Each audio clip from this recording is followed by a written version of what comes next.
Gas prices soar as Russia reduces flow to Europe in the latest escalation in the energy standoff between Moscow and the European Union. Well, let's talk more about that now with Leon Izbicki, who's a natural gas analyst at Energy Aspects. Welcome, Leon. So Russia threatened to reduce gas supply, and it's now gone through with its threat. This really does mark an escalation in this standoff.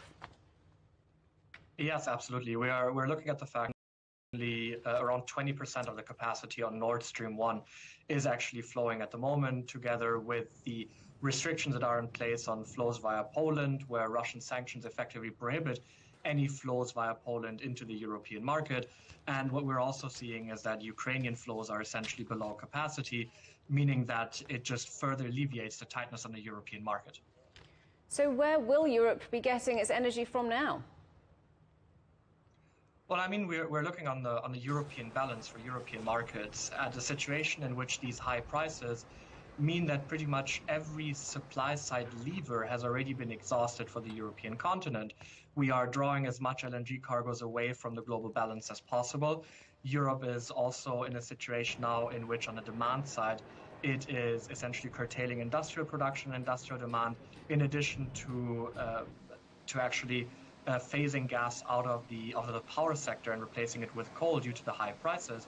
So all of that means that in the immediate short term, the only way for Europe to actually deal with further reductions potentially in Russian flows is via demand side management and potentially rationing. And what does this mean for the planned EU reduction on Russian gas use? Will European countries be able to save enough supplies now to allow that cut to happen?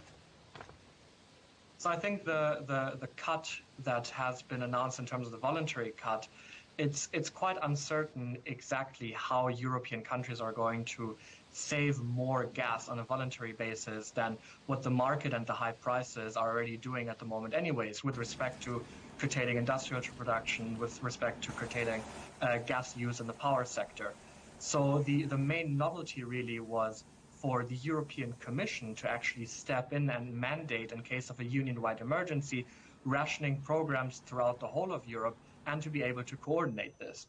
Now, this should be enough and sufficient for Europe to deal with a severe crisis such as a complete halt of Russian flows, but it also has significant economic ramifications, as more industrial shutdowns will need to be mandated in order to maintain security of supply in such an eventuality. And this reduction in supply will be causing pain for Russia as well, because they'll be losing money on lower gas sales. Can they afford it? Well, for Russia, it's not really that much of a problem, really, simply because, yes, they are having a negative impact on revenues. Metric decrease in terms of their gas sales into the European market. But what we have seen up until now was that the price increases that we have seen in Europe actually more than offset those volumetric decreases and their negative impact on revenues, which means that overall revenues for Gazprom are actually still quite significantly higher compared to, for example, the 2021 or 2020 averages. Okay, Leon Izbicki from Energy Aspects, thank you very much for talking to us today. Thank you.